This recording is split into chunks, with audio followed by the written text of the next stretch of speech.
What if the reason you feel unmotivated is not because you are lazy, broken, or lost, but because your soul is tired of chasing the wrong things?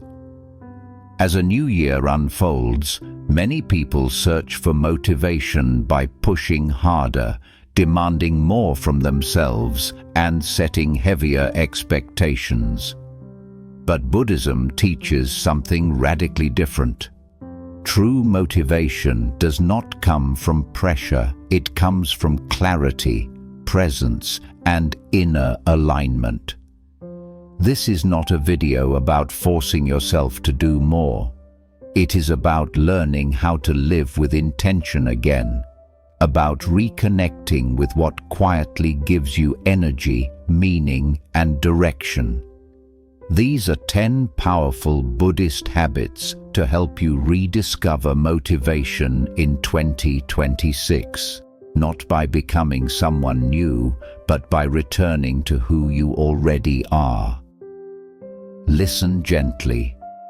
Let these words meet you where you are, and allow this to be a calm beginning. Habit 1. Stop waiting to feel motivated. Begin with awareness.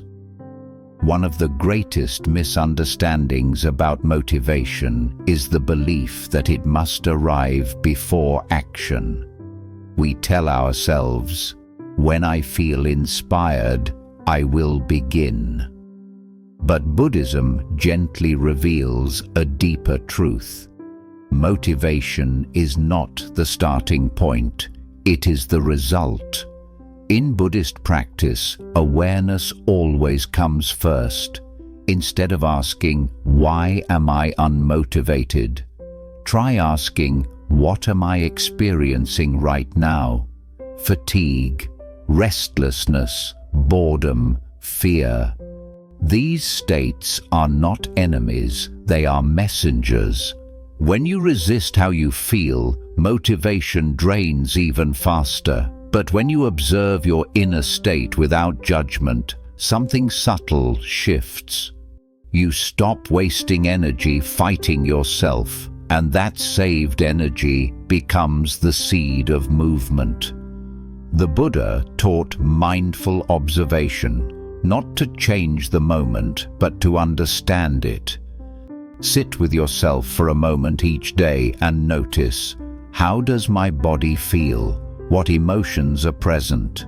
Where is my energy low, and why? You are not required to fix anything immediately. Awareness itself is already a form of action.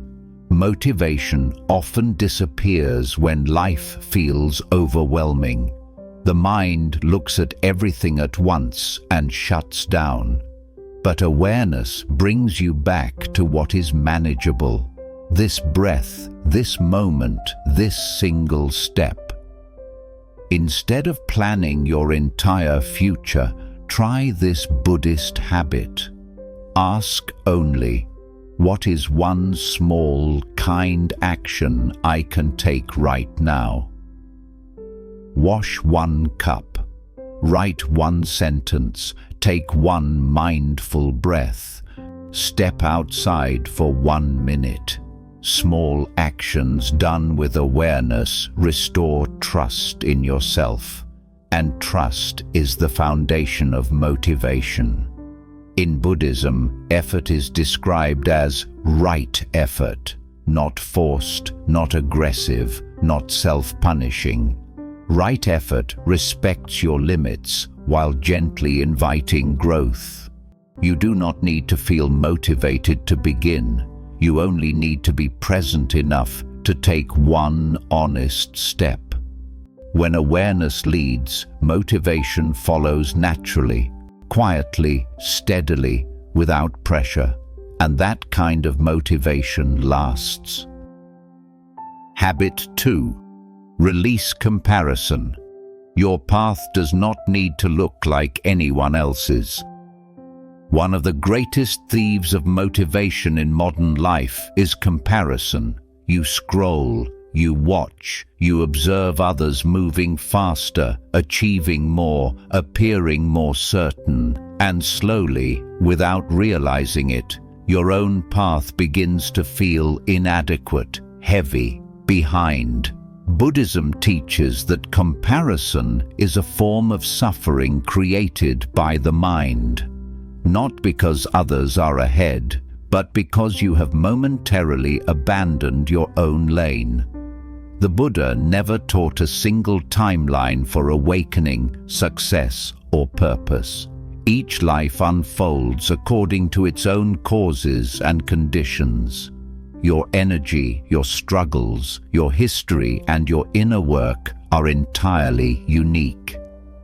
When you compare yourself to others, you are measuring your inner journey against their outer presentation, and that measurement will never be fair. Motivation weakens when your efforts feel invisible, even to yourself. So this habit begins with a gentle return. Return to your own life. Return to your own pace. Return to your own reasons. Ask yourself, what matters to me now? Not 5 years ago, not to society, not to my family, but to me. What kind of effort feels meaningful, not performative? What kind of progress would feel peaceful? In Buddhism, there is deep respect for right timing. Some seasons are for building, some are for resting, some are for unlearning. None of these are wasted. A tree does not compare its growth to another tree. It simply grows according to the light and soil it receives. You are allowed to move slowly. You are allowed to change direction. You are allowed to redefine success.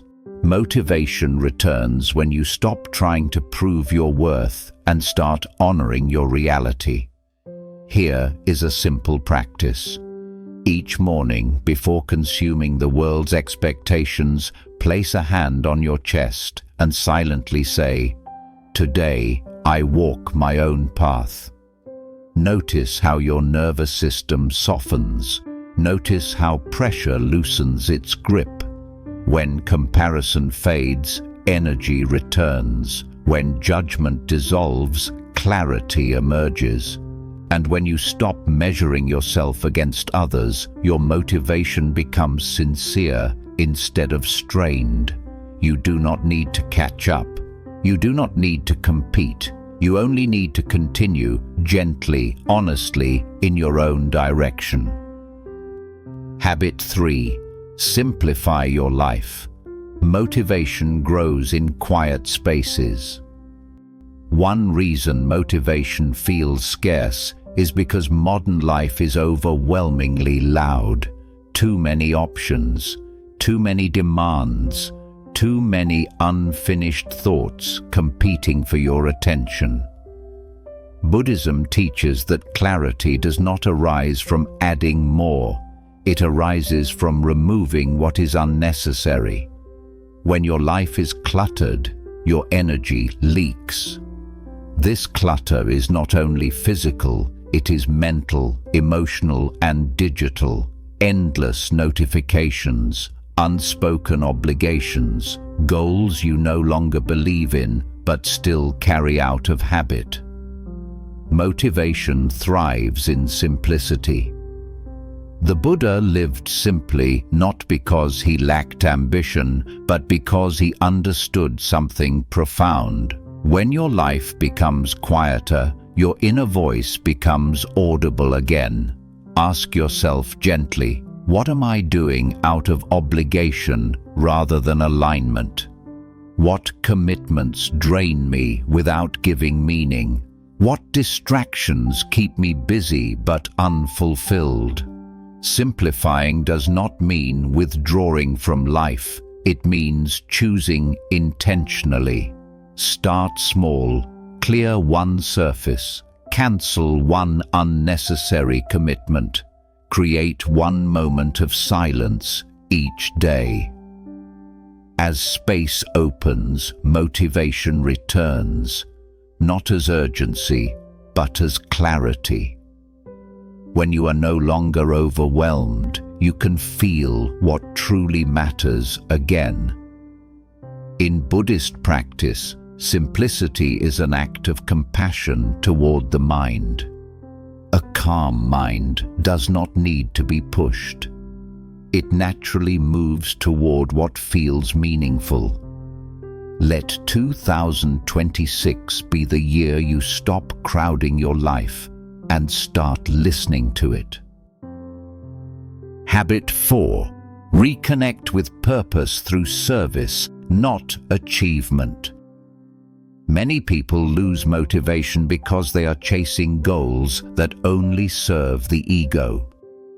Status, validation, recognition.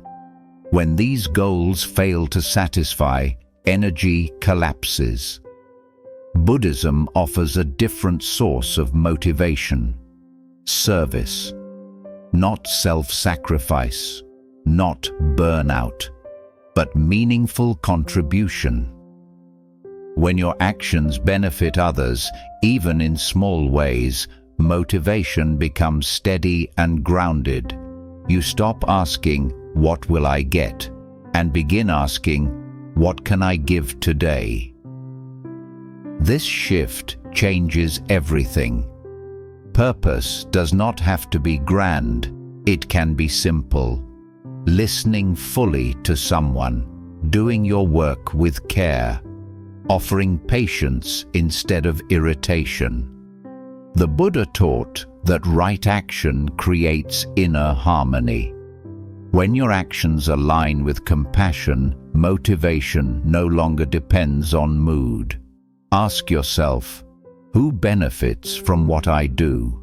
How does my presence affect others? What kind of energy do I leave behind? Motivation rooted in service is resilient. It does not collapse when results are slow or praise is absent. You do not need to change the world. You only need to be a calming presence within it.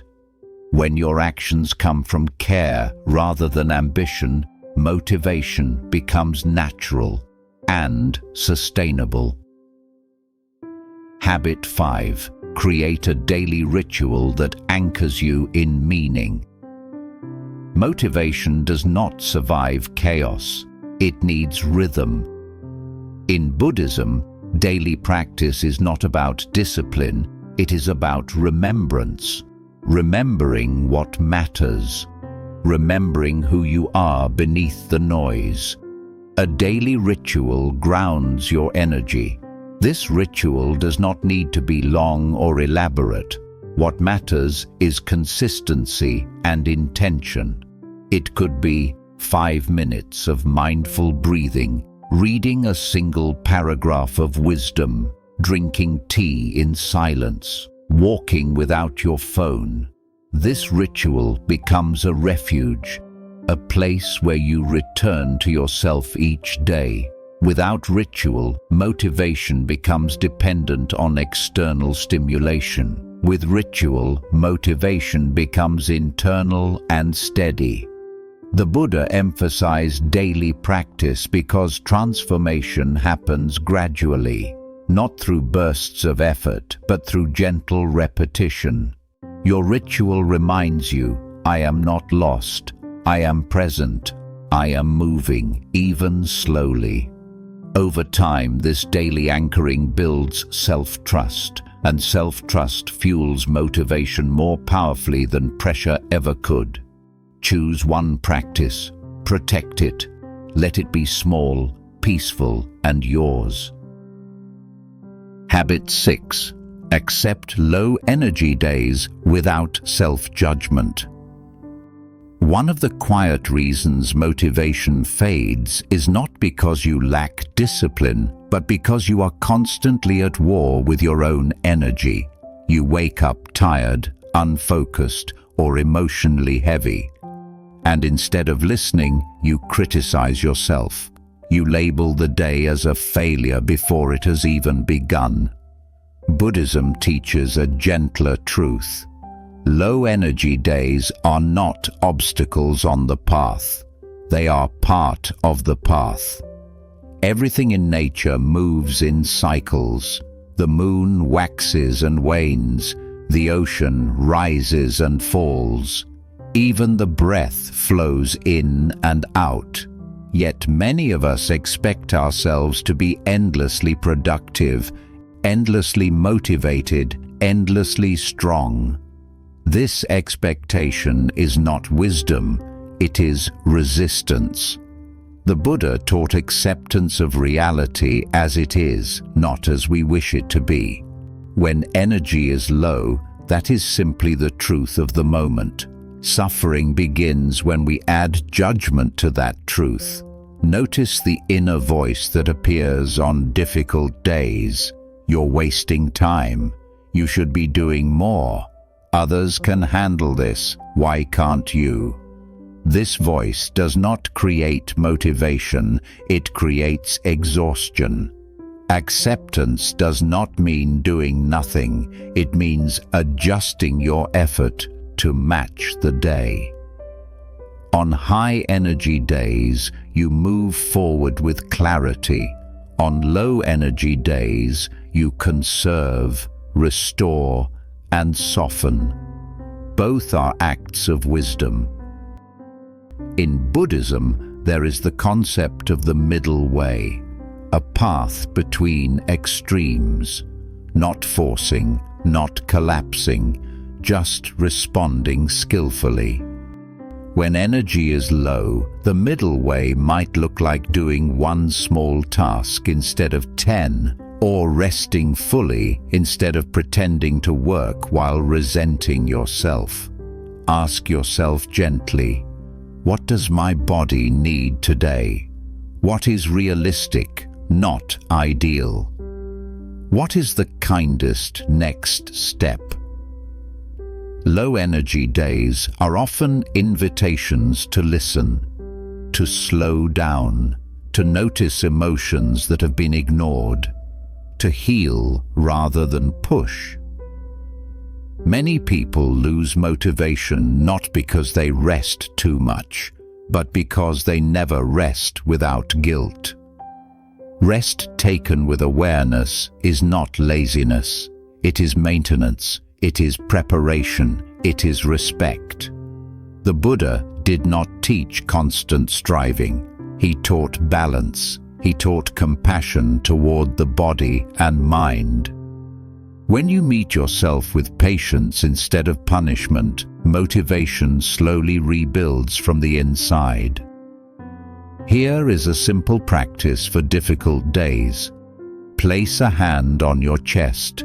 Take one slow breath and silently say, "This too belongs." Belonging does not mean liking how you feel. It means allowing it without adding shame. When you stop fighting the moment, energy stops leaking. In 2026, let your motivation be flexible, not rigid. Let it rise when it can and rest when it must. You are not behind because you are tired. You are human.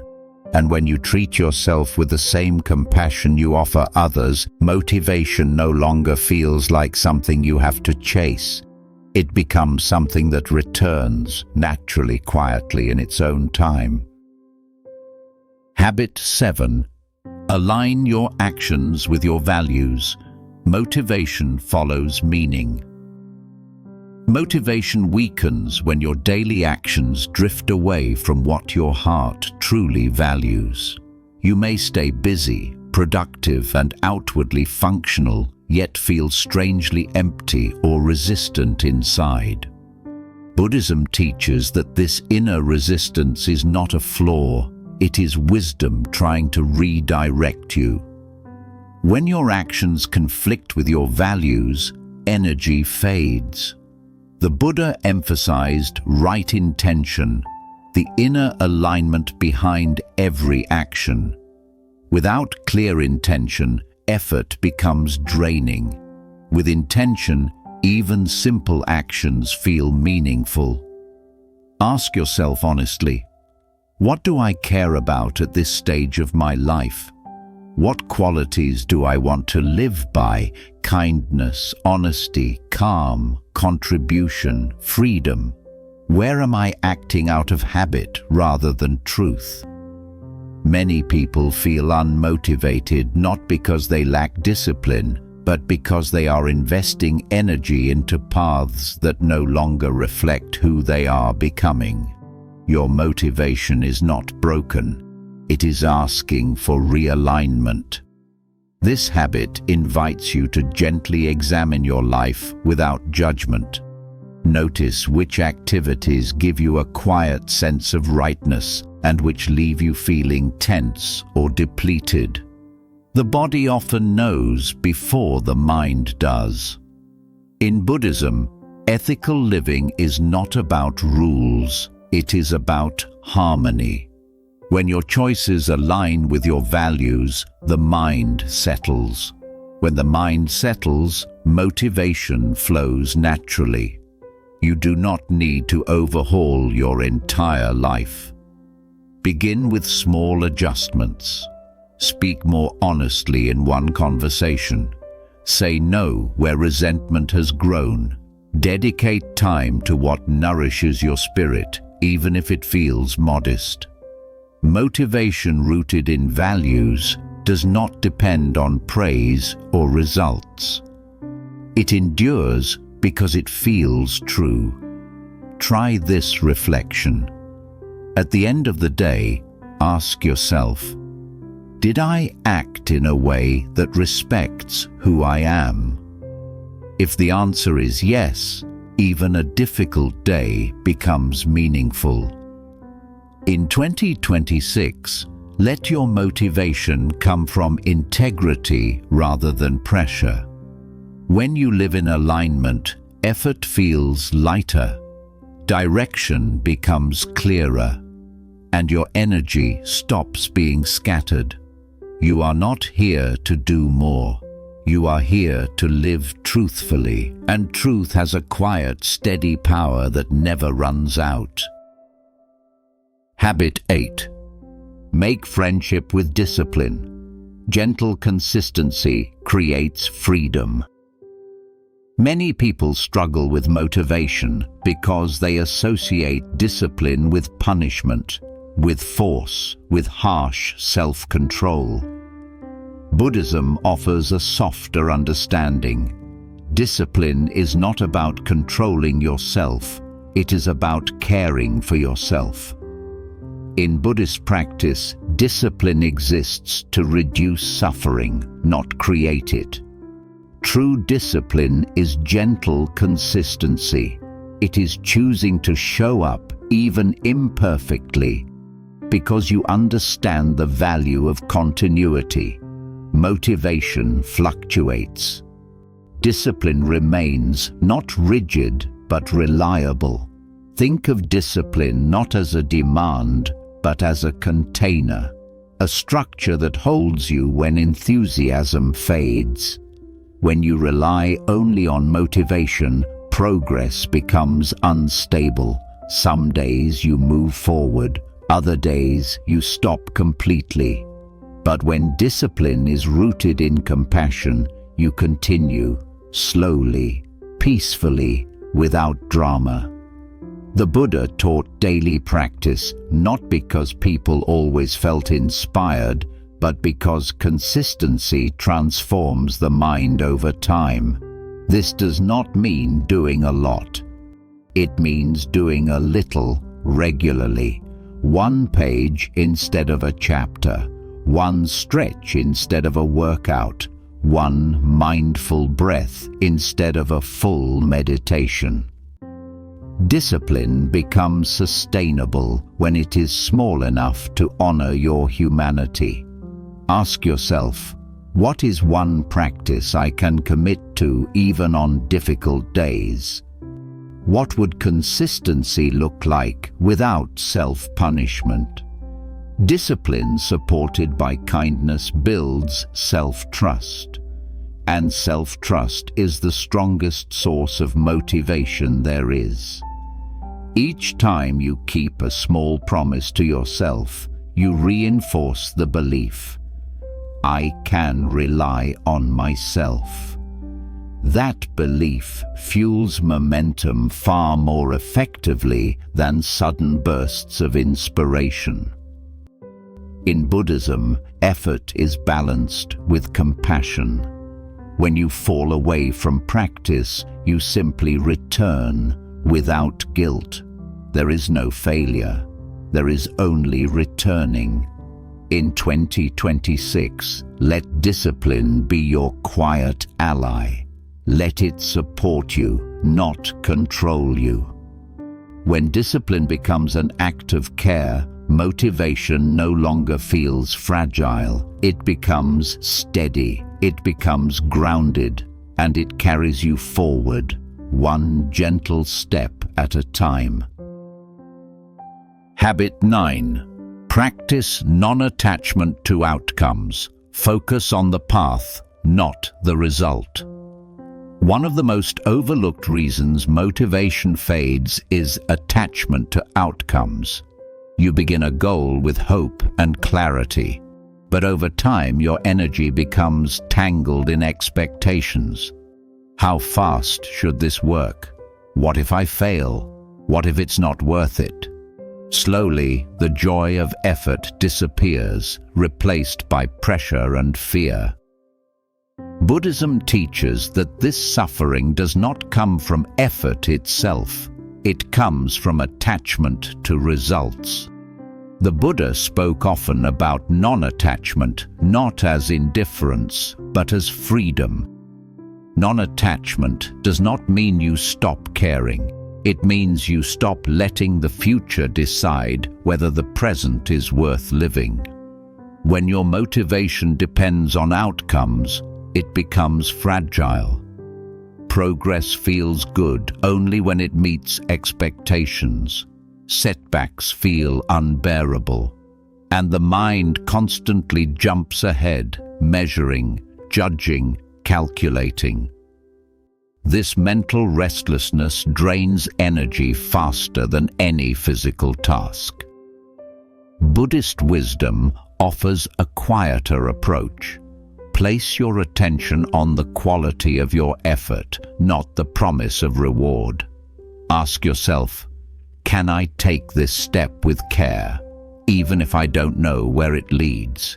Can I show up today without demanding that today prove anything? Can the act itself be enough? In Buddhism, this is known as right effort without craving. You act because the action is wholesome, meaningful, or aligned, not because you are guaranteed a specific outcome. Think of planting a seed. You prepare the soil. You water it. You give it sunlight. But you do not pull on the seed to make it grow faster. Growth happens in its own time. Your role is to tend, not to control. Motivation stabilizes when you stop asking, will this work? And start asking, is this the right thing to do today? Attachment to outcomes often hides a deeper fear, fear of wasted effort, fear of disappointment, fear of meaninglessness. But Buddhism gently reminds us that no sincere effort is wasted. Every step shapes the mind. Every attempt refines awareness. Every moment of presence matters. Even when results are invisible, inner transformation is taking place. When you practice without attachment, something subtle changes. You feel lighter, less anxious, more willing to continue. You stop negotiating with the future and return to the present task. This does not mean you abandon goals, it means you hold them softly. Here is a simple practice. Before beginning any task, silently say, I will do my best, and let go of the rest. Notice how this softens your body. Notice how resistance eases. When outcomes no longer dominate your attention, motivation becomes intrinsic. You are no longer chasing validation, success, or certainty. You are engaged in the act of living with intention. The Buddha taught that peace arises when desire loosens its grip. Motivation rooted in peace is sustainable.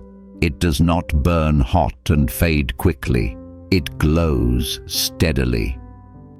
In 2026, allow yourself to work without constant self-evaluation. Let progress unfold naturally.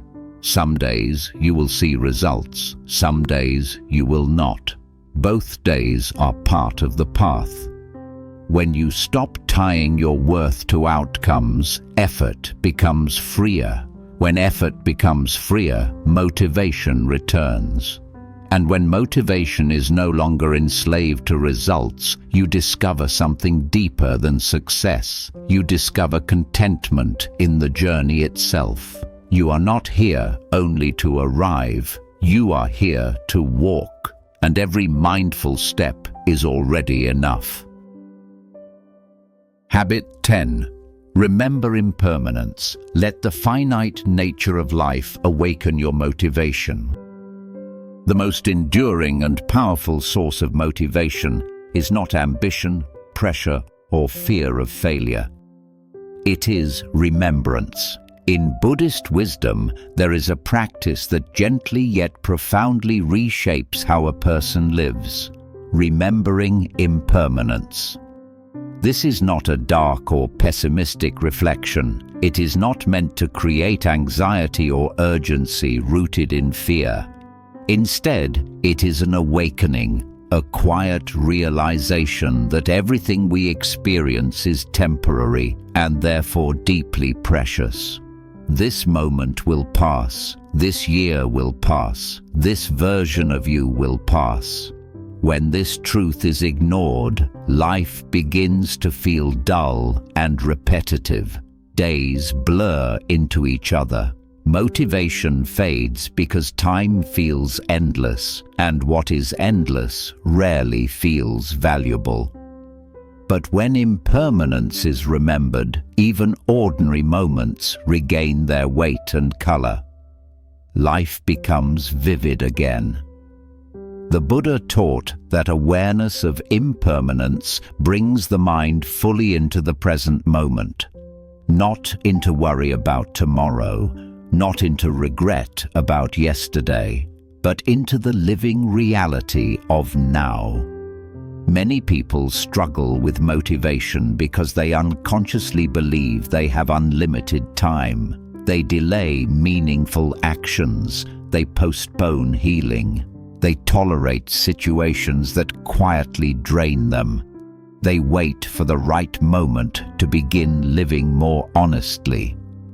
Impermanence gently interrupts this illusion and whispers, "This is the moment." Not to rush you, not to pressure you, but to wake you. When you truly understand that nothing is guaranteed, not health, not opportunity, not relationships, you stop spending energy on what does not matter. Motivation naturally shifts away from distraction and toward intention, toward what feels real, nourishing, and aligned. Ask yourself, without fear, if I truly accepted that this year will never return, how would I live differently? What conversations would I stop avoiding? What dreams would I stop postponing? What habits would I gently release? Impermanence does not remove joy, it deepens it. A shared meal becomes more meaningful. A quiet walk feels sacred. A simple effort carries dignity. When you remember that life is finite, motivation no longer needs to be dramatic or forceful. It becomes sincere. It becomes rooted in appreciation rather than pressure. Buddhism teaches that much of our suffering comes from clinging, trying to hold life still. We cling to identities, plans, expectations, and past versions of ourselves. But clinging consumes enormous energy. Acceptance restores it. When you accept that change is inevitable, you stop exhausting yourself trying to preserve everything. You begin participating in life as it unfolds rather than resisting it. Impermanence also softens self-judgment. You stop saying, "I should have done more by now," and begin saying, "I am here now. What matters in this moment?" Motivation becomes less about catching up and more about showing up. Here is a gentle reflection inspired by Buddhist practice. One day, this life will end. Given that truth, how do I wish to live today? Notice how this question simplifies your priorities. Notice how distractions lose their grip. Notice how clarity quietly arises. Impermanence does not motivate through fear of death. It motivates through love for life, love for this fleeting chance to act with kindness, love for the opportunity to live with awareness while you can. You do not become motivated because time is running out. You become motivated because time is meaningful. In 2026, allow impermanence to guide your energy gently. Let it remind you that even unremarkable days are irreplaceable. Let it encourage you to bring presence into your actions, sincerity into your words, and care into your choices. Do not wait to feel completely ready. Do not wait for perfect confidence. Do not wait for certainty. Life does not offer guarantees, only invitations. Each breath is an invitation. Each day is an invitation. Each moment is an opening. When you remember impermanence, procrastination loosens its hold. Regret softens. Motivation clarifies. You stop living on autopilot and begin living deliberately, even in small ways. You realize, this moment is enough to begin. This breath is enough to continue. This imperfect effort is enough. The Buddha taught that awakening does not happen all at once. It happens through awareness, repeated gently over time. Remembering impermanence is one of the most powerful forms of that awareness. One day, you will look back not at how much you achieved, but at how consciously you lived, at how present you were, at how deeply you cared. When you live with this remembrance, motivation no longer feels like something you must chase or force. It becomes a quiet companion, steady, sincere, and grounded, walking beside you as you choose again and again to be fully here while you can. That is the deepest motivation of all. As we come to the end of this reflection, remember this: motivation is not something you must force into existence. It grows naturally when you live with awareness, compassion, and truth. Carry these habits gently into your days. Return to them when you feel lost, tired, or uncertain. Every mindful step counts. If this wisdom brought you calm, clarity, or encouragement, consider subscribing to Mindfulness. Your presence here helps us share peaceful teachings and Buddhist wisdom with others seeking balance and meaning. Thank you for listening. May you be steady. May you be present. May you walk into 2026 with quiet strength and peace.